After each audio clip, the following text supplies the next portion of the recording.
like doing my sessions with interactions. First and foremost, I know everybody knows what success is, and everybody defines success on his or her own terms.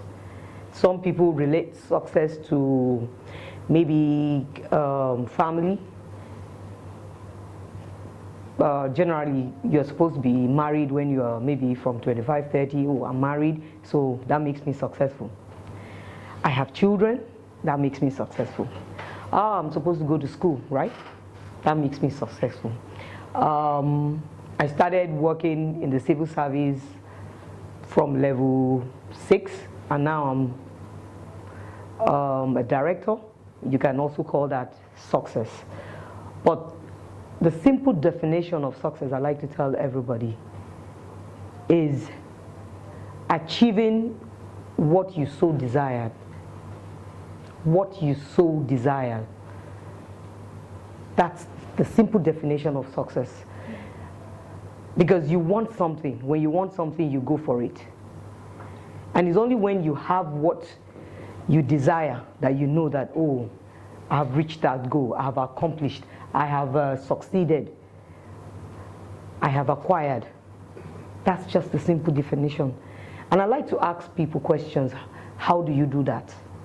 Is it by just sitting down, by dreaming, by procrastination, or by getting up and saying, this is what I want, I have to go get it? And you set the target and you go for it. Now, how do you start? I like to ask, can anybody, if you want something, okay, can anybody give me an example of what he or she wants or aspiring for? So we could use, it's an opportunity for you, for other people to use your own story or ideas. You want to try? Okay. Okay. Let me try. Good. Okay, I want to be a renowned venture capitalist.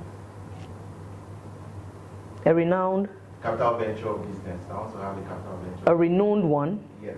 And a known one. You use two words. A known and a renowned. I mean, a renowned and a known. Good. That means you want the world to hear about you. You want everybody to key into whatever you are doing. Yes. Now, how do you start? First, incubate the idea, then put it down in a deck form, then set up the right team, then give yourself tasks and start. Now, I want to ask a simple question. Do you want that because there is money in it? People who have gone into it have achieved, have been successful. People are being celebrated in that area, or it's something you have passion for? It's something I have passion for because I've always been passionate about helping people, most especially startup businesses. So I feel that is a proper way of being able to help them. Good. In business. Good. Now, the first thing you have to do is to be passionate. To be passionate. In Nigeria today, people have multiple springs of income. They're like, okay, I'm a medical doctor. Let me do something else so I could get money to, sustain the family. Or I'm a hairdresser. I'm also into cosmetics. Or like this morning, I went to a business center. I went to a business center yesterday, and I forgot something. By the time I got there this morning, the place was locked. I copied the number, and when I called the man, he said, madam, I have DJ work today. And I was like, you operate a business center and then DJ work? He said, yes, because he needs different, things to sustain him. Now, people do that because people go into different, multiple strings of income, and then get money from it. That doesn't make you passionate. I always like to use medical professionals as example, when I talk about being passionate, when you see a medical student who writes JAM, maybe he or she failed the first sitting, or was given pharmacy, or given microbiology to study, they turn it down. You see them writing JAM the following year. Some even write JAM 4 times. Meanwhile, people who they graduated with will be maybe 400 level or must have graduated. But because they are passionate about that, I want to be a medical doctor, I want to study medicine, I will go for it. Whatever it takes, I must reach. And then you see them, at the days when they succeed, they spend 12, 13, 14 years. Or when they are called medical professionals, they are very happy. So I like to use them as examples when I try to mentor people or teach. You have to be passionate about whatsoever. Now the second thing, aims, objectives. You're passionate about something. You should be able to have a proper knowledge of whatever you want to do or become in life. You need to study what you want to become or what you want to go for. You don't just say, okay, this is what I'm passionate about. You have to have a proper knowledge of whatever you want to do. Then the third aspect, you need to focus. Why focus? You don't need distraction. You have to put your eye on the goal. That's where you want to go. That's where you want to be. That's where you are heading to. So that is what should matter more to you. Being focused. First, passionate. 2, the proper knowledge of whatever you want to do or whatever you want to achieve. The proper knowledge. And then you need to be focused. Then determination. Determination. Determination keeps you going. It keeps you pushing. It keeps you alert. It keeps you in, how will I call it, in a uniform, someone says track, that's also good, in a uniform way. And then what comes next? You have to get someone to mentor you. You have to get someone to mentor you. And when we talk about mentorship, it doesn't mean someone in a physical form. We have books, we have journals, we have tapes, we have the internet. You have to do your research work.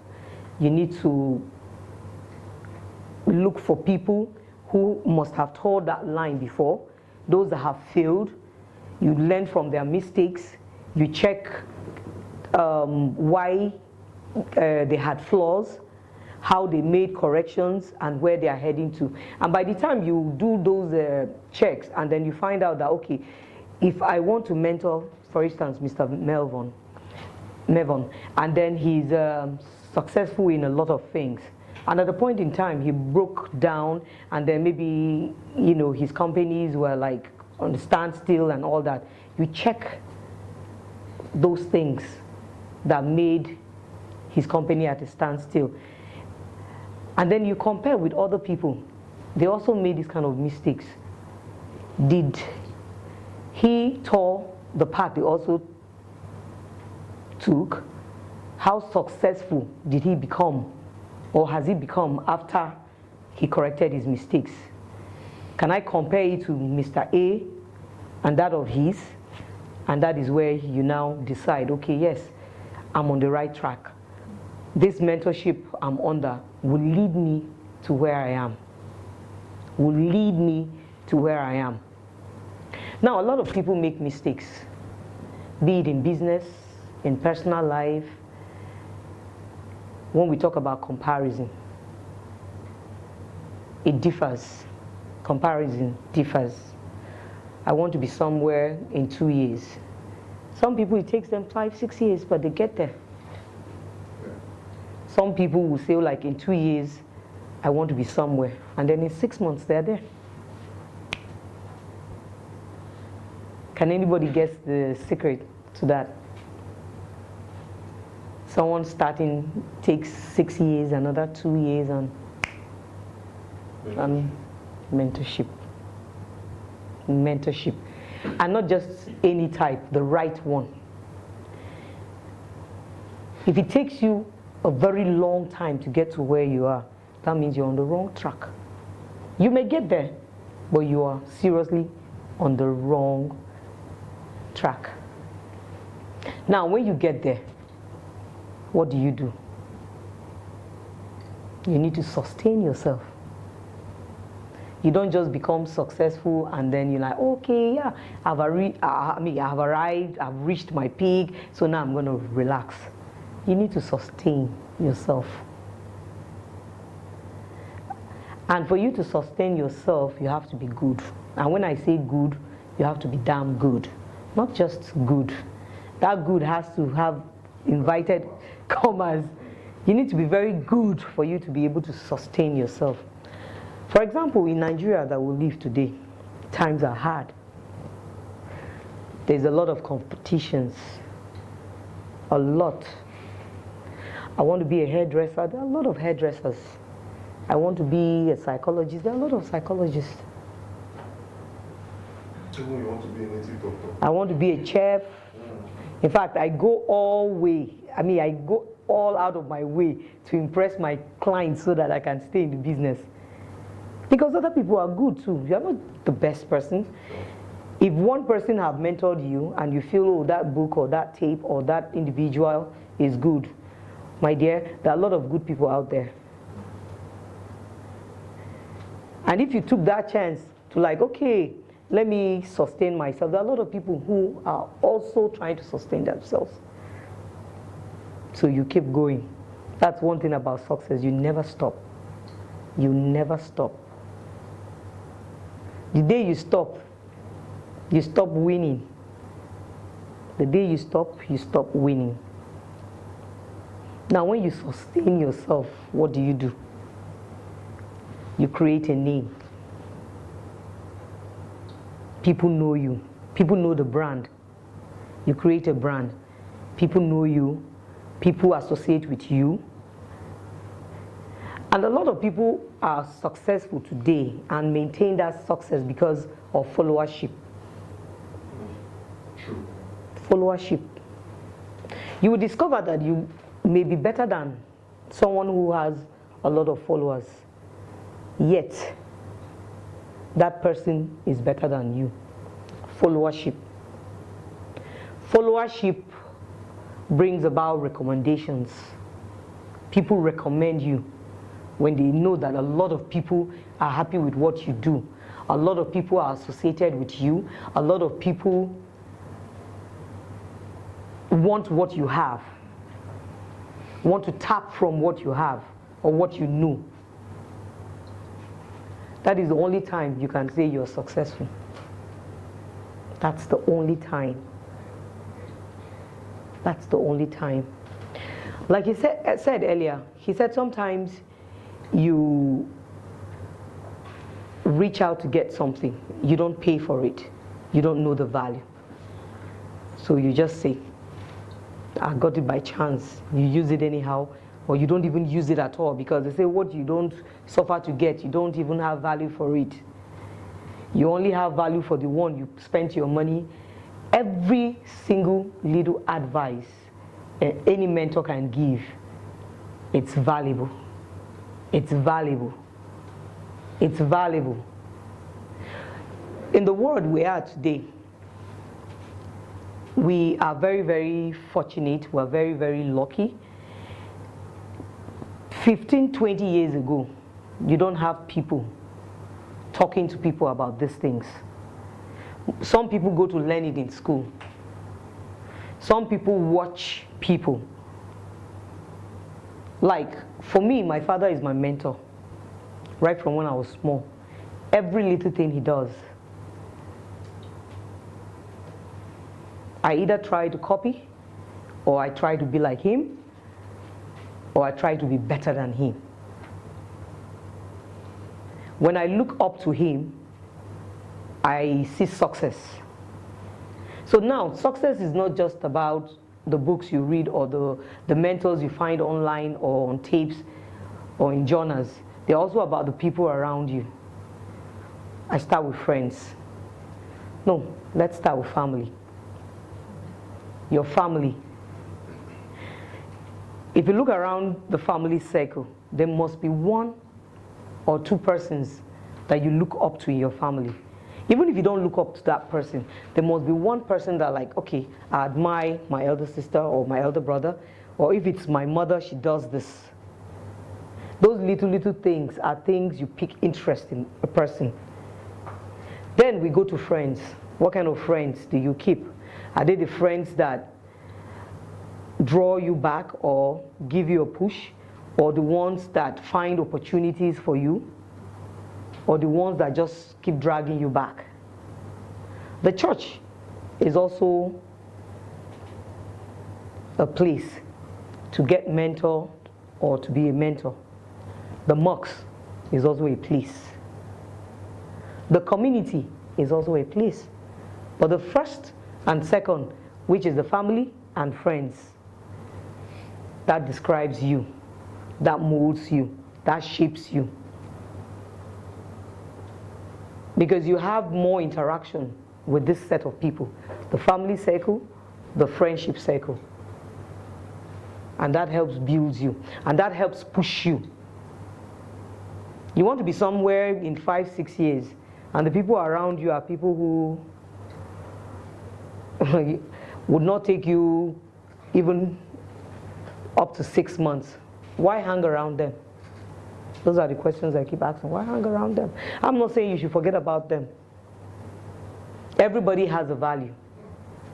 Like, I make friends based on what I can get. I'm that kind of person, and I'm not ashamed to say it.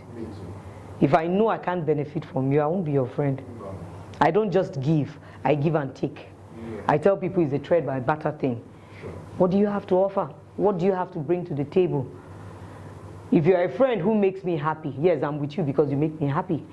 If you're a friend who makes me, who gives me that comfort, I come to you when I need comfort. I stick. If you're a friend who gives me business, I stick to it. I will value you more than even the one that gives me comfort. Because when I get business and I have money, I'll be comfortable. Is that not so? So I try to be selfish. I try to be selfish, and I tell people there's nothing wrong in being selfish. There's nothing wrong. When you're selfish, you reach your goal very, very fast. When you're selfish. When you think about yourself, when you think about what you want, when you think about what you have before you and where you want to be, selfishness should be your number one priority. You can think about other people, you can invest in other people, but when you have a target, when you get there, you will take care of more people. But when you are not there, and you're spreading your wings everywhere, you're trying to be nice, trying to provide, trying to be there for everyone, it will take you more than 10 years to get to where you want to be. And those people you are trying not to be selfish with will even get to their own destination before you. Now, in every session, I like to end with my story, my life experience. And I hope you find this very, very interesting. When I was growing up, I wanted to be a police officer because I used to watch Police Academy movie, that American movie where you see, you see police officers rolling on the floor, the manner in which they arrest people. But as I grew up, and I found out that the one in our system is very, very different. And I said, okay, since I can't roll on the floor and then do all those action stunts, what do I go for? And I said law. I want to be a lawyer. And I wrote the first JAM, and I failed. And My father said, why don't you start somewhere? And he said, College of Education. I was like, College of Education. My mates were in University of Abuja, they were in University of Lagos, College of Education, and we're in Kano, in a local government called Bichi. I was like, what the hell will I be doing there? But like I told you, he's my mentor. So he had his way. I listened to him and I went to Kano. And before I went to Kano, I said I wanted to study law, right? And even before shortly after I failed my JAM, I started taking some diploma programs in law, and I discovered that you need to read. And I'm not that kind of person that like to read. So I was like, how do I become a lawyer when I don't like to read? And I see the volumes of book and I already have headache. And I'm like, no, let me look for something else. And when I went to Kano, I started studying business education.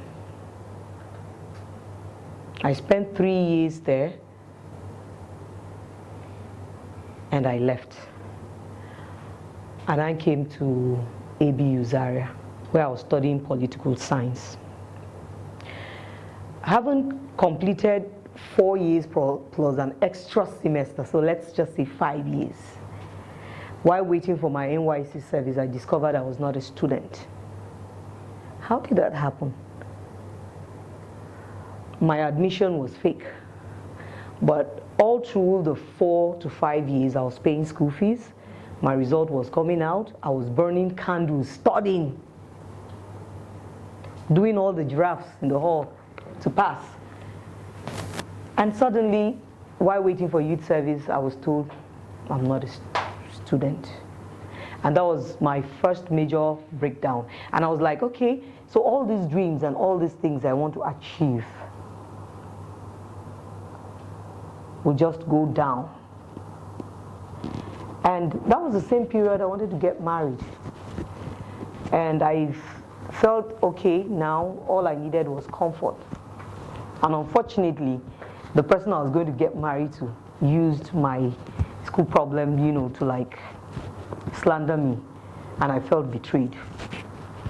And I'm like, okay, education has failed me, love has failed me. Marriage won't work, there's no school.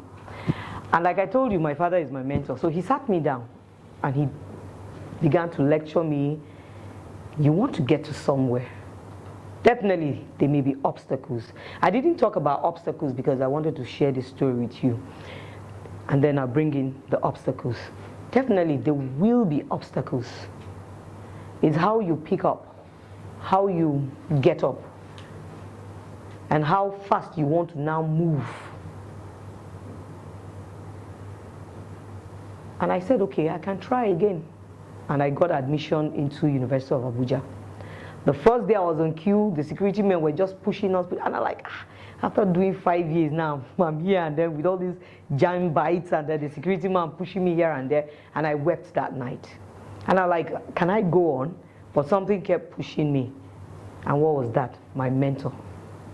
When you have a right mentor, he pushes you.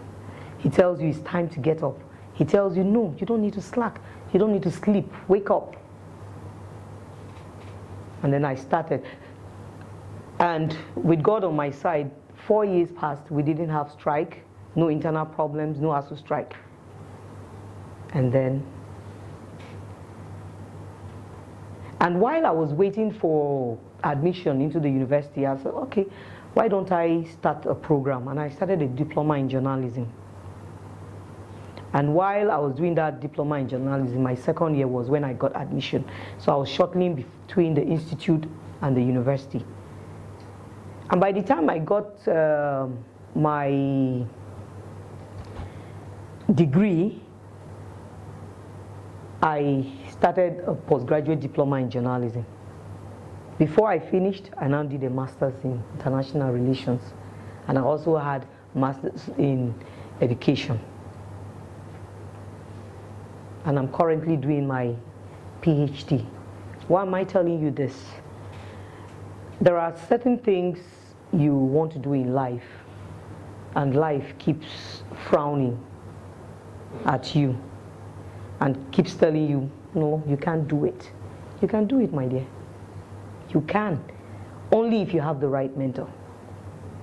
Some will tell you, school or this business you want to do, you've been trying, just like someone trying to set up some, I don't know much about computers, but someone trying to invent something, and he tries, he fails. He puts in money. His wife tells him, every time you put in money, I mean, this money will use it to take care of the kid, this money would have built a mansion every time you put in money. Or your friends keep telling you, this thing you want to do, you've been trying it, other people have tried, they failed. Are you the one that will now come and succeed? So when you don't have the right people around you telling you what to do, how to go about it, you can never succeed. Even if you succeed, you will fail. Your success may be just for a little while. So you need the right people, you need the right environment, you need to be focused. If you have the right environment and you have the right people and you're not focused. I heard you talking about someone who came here for a session and after he left, he drank a lot of alcohol. If you're not focused, if you're not focused, you cannot get to where you are. And it was poison. Now, when I went to College of Education, I was like, okay, I want to be a teacher because my father is a professor, he's a lecturer. I want to be like him, I want to teach. And when school now started giving me the odd side of it, I was like, how do I become a teacher? How do I teach people when I don't have that certificate? When I don't have what to show that, hey, I can teach. But I went back to school. Despite all the insults I got, people mocking me, talking behind my back, she don't go like 3 schools, you know? And how am I sure this 4th one will succeed? But when you make up your mind and you say, look, I'm going to get there. And I'm doing it with pride. And I tell people these certificates are now inside the bag. I'm not using them. I cook for a living. I'm not using them. Oh yeah, sure, maybe one day political appointment may come and I'm like, okay, I'll dust my PhD and I'm like, okay, I want to head a parastatal maybe because my friend is there. And he wants to push me, you know, to get one job. But I'm not using them. I'm using my skills. I'm using my passion. Remember, we talked about passion. Now let's go back to passion. I wanted to be a teacher, a professor, because I love to teach. I like it when I see my father teach. I like it when, you know, my father, you know, train people. But right from when I was small, I had a passion for cooking. And sometimes I cook at home and I dish it and I'm like, okay, my brother, come, how much do you have? And he says, I have 15 naira, I dish you. And I was like, okay, if I can start selling food at home to my siblings, if I can take my mother's food, cook and still sell to her, I can sell to outsiders and make money. And that was how I started my cooking as a career and started making money from my cooking. Besides that, I do other things that I love to. My company called Project A1 Communication, it's all about talking to people, communicating in the right words, right, you know, tone, so people can understand and not misunderstand how you try to help them, how you try to make them feel. Now we also train people. Project A1 Leadership and Management. So it's all about management in the workplace. That's what we do. And then the Hope and Heart Charity Care Foundation. I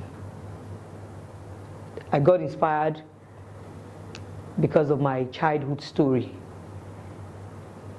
And we set that foundation, you know, to help people. Most importantly, the ladies. I'm very biased. I think about the ladies before I think about the men. We're all equal.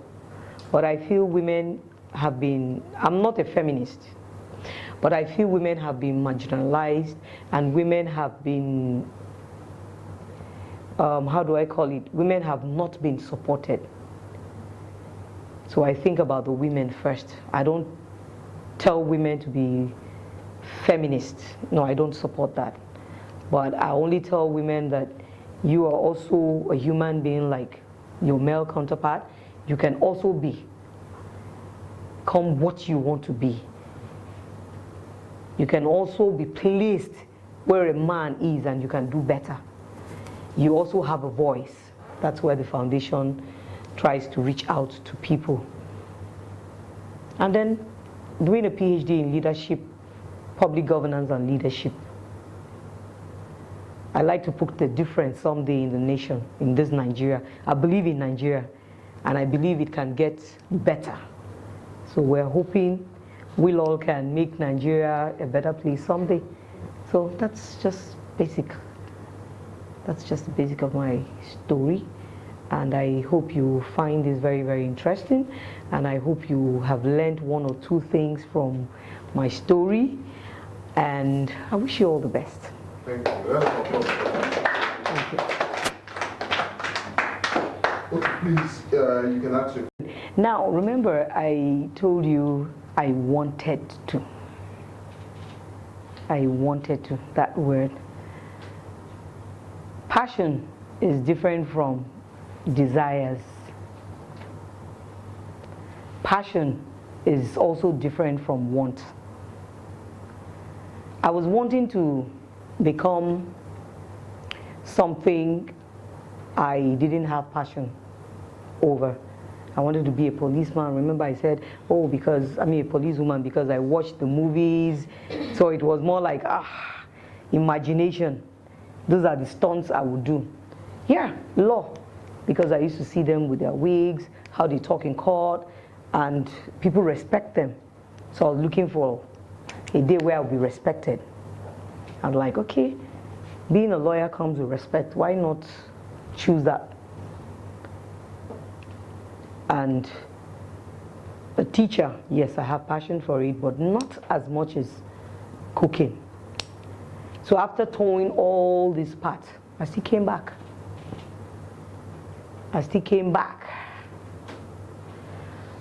Like, for example, if I'm teaching you now how to cook or bake, you see that passion. I could smile even when there's nothing to smile about. Because I'm loving what I'm doing. I'm loving what I'm giving out. But this one now, Mr. Mevon forced me to come and sit here. You know? But if I was in my kitchen, I would be talking and laughing and smiling with you because I'll be doing it from my heart. There's a difference between passion and want. Now, back to our present day now. People want to become something, and then people don't have that belief in them that they can achieve this, or they don't know what they want because they say this and that and that. Now, we'll go back to mentorship. Where you have the right mentor. Someone, you may be listening to a particular book, a tape, or reading a particular book, and you discover that what that book is telling you is different from what you want. And what that book is telling you, it's something you can achieve faster, better than the initial thought or passion that made you pick up that book to read. A book can change your direction in life. A mentor can change your direction in life. For example, in schools today, people say, okay, don't study medicine. School fees is too much. Medicine, you now spend 5-6 years, now do as much. Now, go and read music or theater arts, 4 years, you are done. I don't want to pay fees. Parents do that now. Some parents, you see them, they are even rushing children like, okay, don't do primary 6 from primary 5, you go to secondary school. Let's keep 1 year, fees is too much. And people are looking for the faster way now. If I spend 4 years in the university and come out, even if it's music I read, if I have connection, I'll work in the bank. You are working in the bank not because you are passionate about it. You are working in a bank because that's easy access to job employment. And then people now say school is a scam. Let me just go it. It's not 4 years, because if I don't go to the school, they'll say I didn't go to school. So let me just go, I'll drop it, and then I do something else. When you are in that kind of situation, only a mentor can redirect you. Only a mentor sees what you have and knows the value. You may come to me and say, look, I want to be this. And I may see something else in you that I believe that if you put in more efforts, you'll be more successful. And I will give you the right advice. And I will coach you, I will lead you. And if you're focused and you have that determination, you will make it. So a lot of people fall into wrong mentorship. They don't have the right mentors. They don't read the right books. They don't watch the right clips. So that's my answer to that. Any question? I hope you found that useful. Good. Any question? A lot. They read, they study. You see those volumes of books? They study it. Even the ones that don't appear in court, they can quote things from that book. They don't cram. They study and study. And those books are in volumes. That's where I had a problem. Now, picking a literature book is very, very so different than reading volumes of books. Now, if you pick a novel, it depends on your interest. Maybe crime, thriller, love. If you're interested in romance novels, you may find it more interesting than a thriller. Someone who likes thriller may find that thriller book more interesting. So that was where I had that problem. I can't read volumes of books. I can study at a time, but not just putting my head into. And there are some books you read that are of interest, that talks to you, like gives a personal life perspective of you. Those are the kind of books I like to read. Any other question? Yes, Yeah. You love what you're doing. I so much love. Good. That's where your passion lies. If you take a closer look at your yesterdays before going to the seminary school or changing school, there may be things you were doing at home. It could be that you love watching TV, or you loved something connected to media. If you look back. I'm a good designer. Good. So your passion is always with you. Some people know their passion, but they run away from it. They feel, oh, I can't achieve that very fast, or I can't be that soon. Everybody has a passion. Yeah, sometimes you may not be aware. You may not know it's a passion. You may call it something else. But everybody has a passion. And that passion always speaks. You do it unconsciously. You don't know when you're doing it. This opportunity came and you grabbed it. If you didn't like it, if you didn't love it, you would have looked for something else. You wouldn't have stayed back. You would have moved on. Everybody has a passion.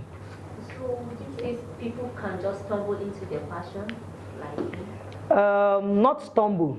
People can find their passion. Whether it means stumbling or crawling. People find it. There's always a turning point. So destiny. Sure. Yes, please. My name is Monica. It can. Because you need to be focused. Focus. You need that focus. Now he may come back to the printing press, and while he's busy with a customer, he may get another job, or maybe those same people like, okay, Oga, you have to come back tomorrow for another job, and then he locks this one up, and he's paying rent here. He's losing more money than he's making. You need to be focused. You need to, being focused in whatever you want to be is all about being intentional. When you are intentional, you succeed faster than you know. So having multiple streams of income, if it's something that takes you away, you may be successful in what you step out or set up out to do or become, and when you achieve it, you go like, okay, I'm a baker, I own a confectionery, then I run a restaurant, and then I sell, baking items, then I sell food items. If you look at the chain, they're all connected to Each other. you own a business center. Oh, now you're successful. You've opened a shop where you sell printing materials. You've opened a place where you train people. You understand? The chain revolves around the same thing. That's what I call success. Not having a restaurant and then having, a sugarcane factory, becoming a DJ. Now, the printer now, maybe when he's playing that music, you see him more excited. Or maybe when he's in the printing business center shop, maybe when they take light, he now thinks about the fuel he's going to earn now. But playing music there now, he's using those people's fuel. He only took his generator there. Those people will put fuel. Even if he bought the fuel, they paid for the fuel. You understand? He's using their light. And playing music there, he's going to eat their food and he's going to drink. But when he sits at the business center, he's going to buy his drink by himself. When he's hungry, he's going to cook or buy food and eat. So these things are different angles. But when they revolve around the same cycle, then I call that success. Awesome. Okay, I have if you don't have hope, Yeah. with such a person. That's one question. The secondly, one of the reasons I'm passionate about talking to people, and when they invite me to some certain places, I won't speak for free, Yeah. is because I see young people trying to do something without process. Yeah. So somebody, at least you know me, you know where I was before I got here. Just Yeah, like coming from my own story, we're about 16 of us okay. that got affected. And after that, we knew we had that problem from different departments. We now formed a group. We're trying to fight the institution. And when we saw that it was not going to be possible, because we're like, okay, you knew we're not students from 100 level. Yeah. You gave us a registration number. You were collecting our school fees. You were marking our scripts. You were pasting our results, and then now you just wake up and now like, Right. we're not students. Like my own name came out from sport list.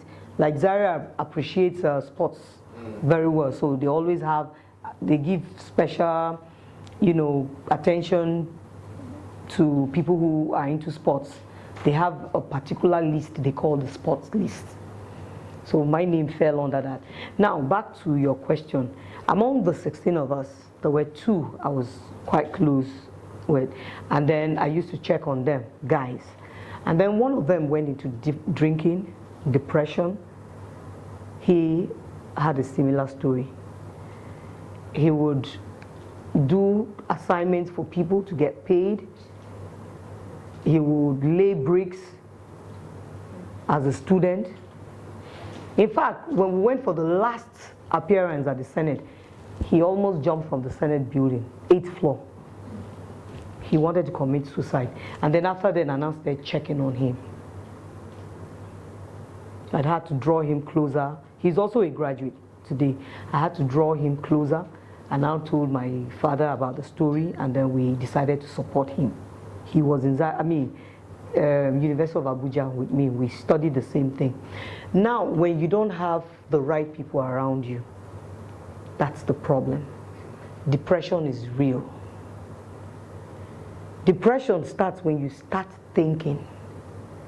After feeding on unripe mangoes, after taking long walks just because you want to go and eat dinner. And after the dinner, I'm sure they don't give you transport, you walk back. And then after doing the exercise, the food has gone. You now wait for the next day. And then you also think about the candles you have burnt all night reading. You will die now.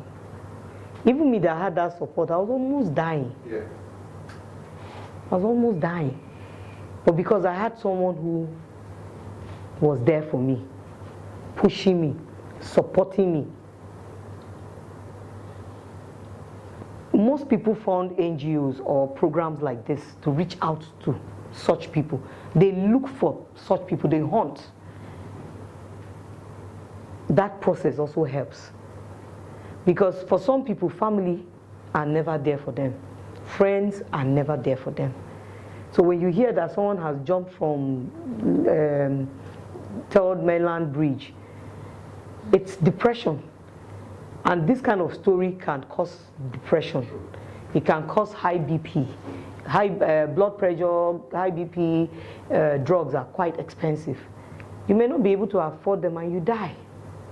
So when you have the right people around you, and then when you tell your story, some people die in silence. When you tell your story, I always like to tell people, you don't have to be ashamed of your story. I used to tell people, when I started looking for jobs and all this, I was like, I go school, political scientist, I can, lecture you in politics, I can lecture in political science, but I don't have the certificate too.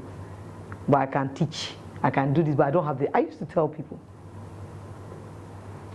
when you come out of that shelf and say, okay, I can do this, or I don't have to be ashamed of where I'm coming from, or this is not a barrier to my success.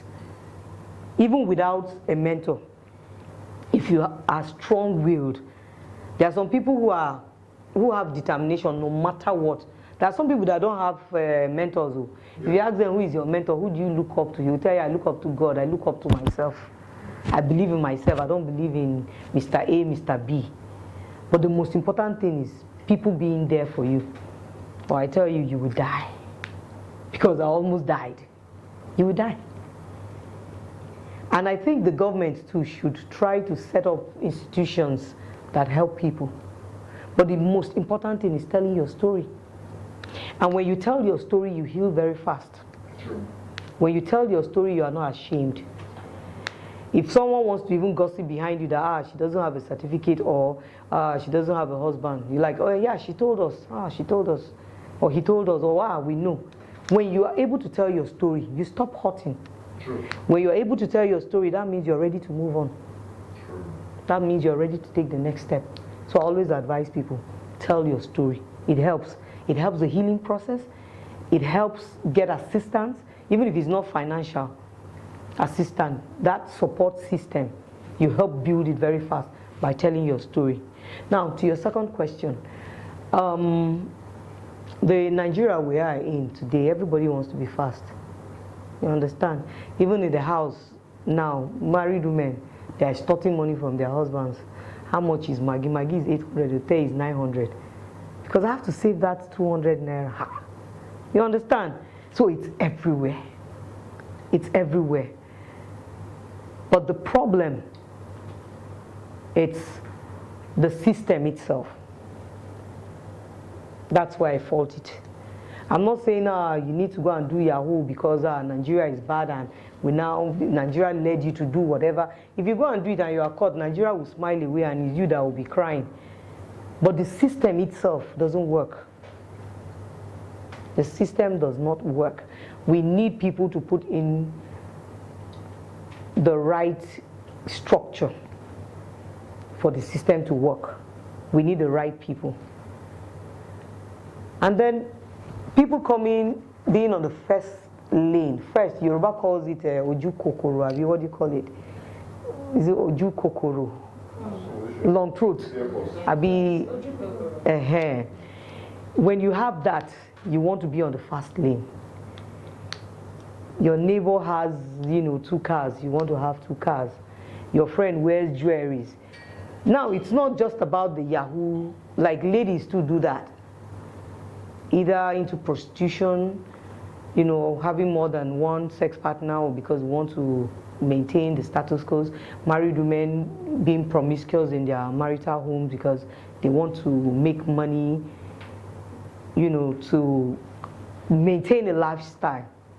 Because if you tell me it's money to feed, you can do other things to feed. You can lay blocks and you feed. Someone started laying blocks for someone, and then before you know it, he bought his own machine. Most people that lay blocks, sometimes it's free land, until maybe when the government or institutions now come to start taxing them or chasing them away. Then some people serve people. They serve people. That's why I respect the Igbos. They are very, very good example of mentorship to me. After serving you, they settle you, they start a business for you. And the only reason why they do that is because they know you served them well. No boss will want to put in money into you or give you a good. There are some people you serve and they chase you out. After some time, they say, if I ever see you in this place again, I'll call the police. But when an Igbo man puts in money into his boy or his girl, then you know that he or she served well. So I always tell people, there's no, in fact, people say fast lane, I call it slow lane. Because the faster you go, you get to a point when everything becomes slow. Very slow for you. The Yahoo boy, he was apprehended. What's the story now? So there's nothing like fast lane. Nothing like fast lane. The only thing I tell people is success. When you're successful, the money comes. People want to be associated with you. Someone might go to an office or an organization and be bidding for jobs. I may not know you, but because you know I'm successful, that person that has been coming 1 week, 2 weeks, you won't give the person the job now. You're like, okay, let's reach out to her. A lot of people talk about her, people patronize her, people do that. And then you just sit and then jobs come. It's happening. It happens. Okay, a round of applause, please, for. So, on my final tip before we let our guests go, I just want to say a 2-minute story. When just one last thing I would like to say before I leave. If you pick your phone and try to search or Google list of successful people, you find out that a lot of them, on a scale of 1 to 10, 9.9 had stumbling blocks. 9.9 had unpleasant stories. It was not smooth all through. It was not smooth all through. So, good luck. that's why we need to start. It's not really wrong. Thank you.